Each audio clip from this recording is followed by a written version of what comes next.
সবাইকে নতুন আরেকটি ব্লগে সুস্বাগতম।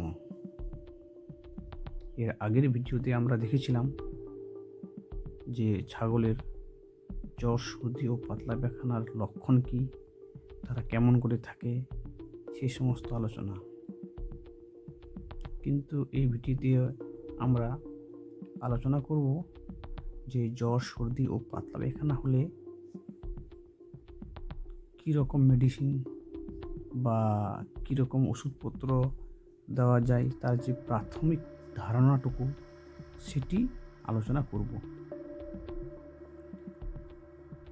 এই যে ঝিমুনি অবস্থায় আছে, তার মানে তাপমাত্রা প্রায় 104 থেকে 7-8 অবধি থাকে। এই সময় আমরা অবশ্যই তাকে একটা অ্যানালজেসিক জাতীয় যে সমস্ত ট্যাবলেট বা বোলাস পাওয়া যায় সেগুলি আমরা দিতেই পারি। এবং অনেক সময় দেখা যায় যে সর্দি এবং নাকে সর্দি থাকে এবং কাশি থাকে, তার জন্য আমরা বাজার থেকে অনেক রকম ওষুধ আছে, যেমন অ্যান্টিহিস্টামিনিক যে ওষুধপত্রগুলি বা কাফ নিবারণ করার জন্য যে ওষুধপত্রগুলি আছে সেগুলি আমরা দিতেই পারি। এটা হলো জ্বর এবং সর্দির জন্য। এবার আমরা চলে আসব তার যে ভিতরে বিভিন্ন রকমের প্রদাহগুলো হয়, ভিতরে মুখে ঘা থেকে শুরু করে মানে ভিতরের বিভিন্ন যে অর্গানগুলো আছে সেগুলির মধ্যে নোডিউলস বা ঘা দেখা যায়। সেগুলোর ক্ষেত্রেও আমরা কিন্তু গায়ের ব্যথার জন্য সেই অ্যানালজেসিক জাতীয় ওষুধগুলি ব্যবহার করব। এবং কি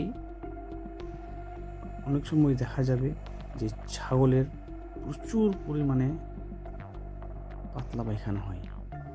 পাতলা পায়খানা হওয়ার জন্য আমাদের যে সালফা জাতীয় যে গ্রুপের ওষুধগুলো আছে সেই সমস্ত ওষুধগুলো আমরা খাবো। আমি এই ভিডিওটি তৈরি করতেছি শুধুমাত্র প্রাথমিক যে চিকিৎসা করানোর জন্য, সেটুকুর জন্যই, অর্থাৎ প্রাথমিক ধারণাটুকু বা প্রাথমিক ফার্স্ট এড যে চিকিৎসাগুলো হয় সেগুলোর জন্য, প্রাথমিক ট্রিটমেন্ট। এরপরে আপনারা চলে আসুন, এদের কিন্তু খাবার কোনো রকমের রুচি থাকে না। ও সময় আমরা প্রিবায়োটিক প্রোবায়োটিক যে সমস্ত মেডিসিনগুলো আছে সেই সমস্ত মেডিসিনগুলি আমরা দিতেই পারি। এবং সঙ্গে সঙ্গে আমরা যত দ্রুত সম্ভব হবে সেই সমস্ত ছাগলগুলোকে আলাদা রাখবো এবং এফেক্টেড যে ছাগলগুলো আছে সেগুলোকে আমরা দ্রুততার সহিত কোনো রেজিস্টার্ড ভেট বা প্রাণী চিকিৎসা কেন্দ্র, যে সমস্ত প্রাণী চিকিৎসা কেন্দ্রগুলো আছে সেগুলির কাছে যাব আমরা এবং দ্রুত চিকিৎসা করব। এরপরে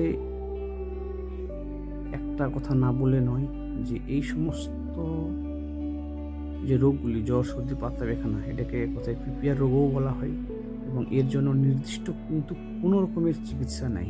আমরা সিস্টেমিক বা সিমটম জাতীয় কিছুটা ট্রিটমেন্ট করলেও এর যে মেন ওষুধ হয় সেটা হচ্ছে ভ্যাকসিন, পিপিআর ভ্যাকসিন। যখন ছাগলগুলো সুস্থ থাকবে তখন আপনারা ভ্যাকসিন করাবেন, অবশ্যই ভ্যাকসিন করাবেন। এবং যখন আরেকটি কথা বলে দিই, যখন পাতলা পায়খানা হবে অনেক লোকে কিন্তু জল খাওয়ানো বন্ধ করে দেয়। অনেক চাষি ভাই বলে যে প্রচুর পরিমাণে পায়খানা করতেছে, ওই জন্য জল কম খাওয়ালে পায়খানা কম করবে। এটা কিন্তু একদমই ভুল ধারণা।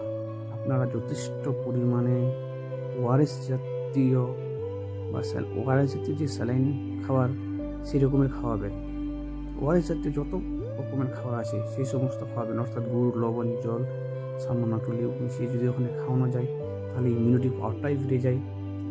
আর ঘরোয়া চিকিৎসার ক্ষেত্রে বলবো, যদি একটু হলুদ, তুলসী পাতার রস এবং কি মেথি দানা খাওয়া যায় পাতলা পায়খানার জন্য, প্রচণ্ড ভালো। তো ভিডিওটি ভালো লাগলে অবশ্যই শেয়ার, কমেন্ট, লাইক করবেন এবং সাবস্ক্রাইব করতে ভুলবেন না। সবাইকে ধন্যবাদ। সুস্থ থাকবেন, ভালো থাকবেন, নিজে সুস্থ থাকবেন এবং পশু পাখিগুলোকে সুস্থ রাখবেন। ওষুধের নাম জানতে চাইলে কমেন্ট করুন, আমি বলার চেষ্টা করব। সবাই ভালো থাকবেন এবং সাবস্ক্রাইব করবেন।